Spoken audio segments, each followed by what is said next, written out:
Hello everyone, we are going to learn how to separate names in Excel. Okay, this is my Excel sheet.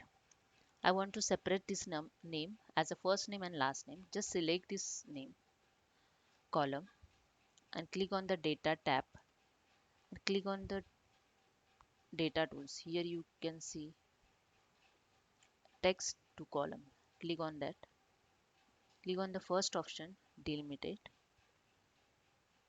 Click on the next.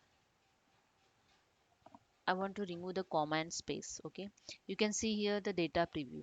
Okay, then click on the next. I want to change the destination.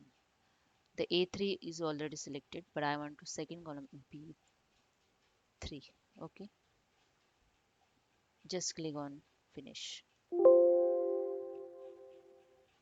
Click on OK. That's it. Thank you.